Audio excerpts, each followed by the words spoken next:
Sam Cassell, who is a former teammate of Hakeem Olajuwon. He played on both the Rockets championships during the 90s in 94 and 95. He had a huge role in both those championship runs. In one, he was a sixth man, and another one, he was the starter on the championship team.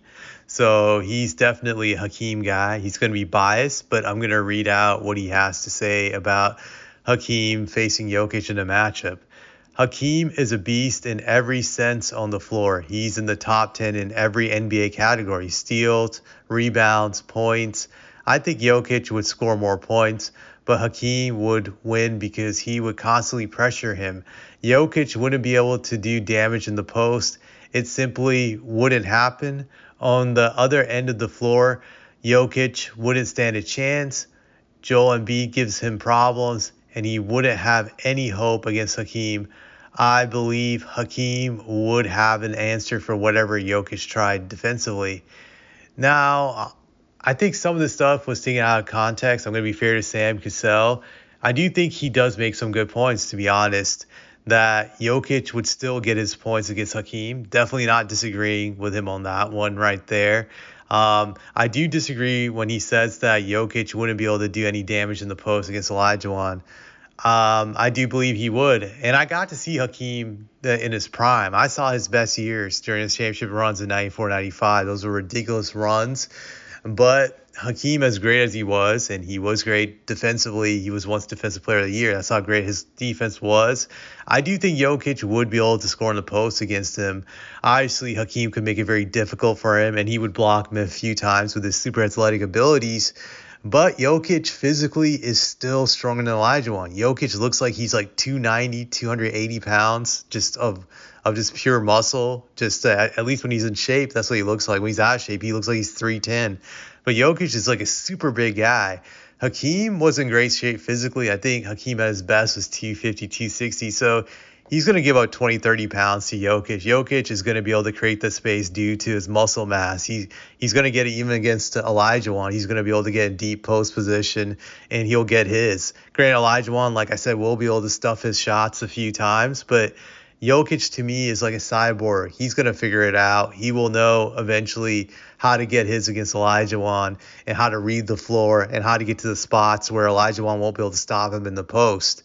That's the way I look at that now. So I definitely think he would be able to still get him in the post on many switches on certain spots on the court. Also, Jokic's passing's out of this world, so that's going to open up opportunities for his teammates and even him when he sets up plays, passing the ball back and forth. So you got to factor that in there. Now, defensively, I do agree with Sam Cassell in the sense that Jokic wouldn't be able to stop Olajuwon guarding him. Yeah, that's for sure. Olajuwon was really out of this world, amazing on the offense when it came to being a scorer. He had just every single move imaginable. So that to me is not rocket science right there. Just, Olajuwon would get his at will against Jokic when it comes to scoring, for sure. I think Jokic could do some stops. If he gets in the right position, Jokic has become a much better positional defender. But, yeah, Olajuwon is going to get his, and there's not much he can do about that. But I look at it this way. Both of them would be giving up points on either end to each other. Both would be getting 30 on each other.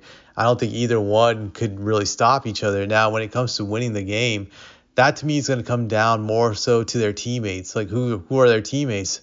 It's like I think that's really what will determine. Like if they both have an equal amount of talent on both their teams, then it can go either way. I definitely believe that. Just it's like a toss up. Now whoever obviously has the better teammates is going to win that matchup. So that's what I think about it. Really, it's not like an easy pick to say who would win in a game of like 5-on-5. Obviously, if you're talking about 1-on-1, then it's still even difficult when I look at it that way too, because neither one can stop each other. It's like who gets the ball first. That's the way I look at it. But it's very difficult. Like I said, it just comes down to the team matchups, and I think that's true in most all-time greats. It's not easy to pick one or the other. It just depends really in the matchup situation, like who has the better team and setup. That's the way I look at it. So I don't take much out of what Cassell said about this.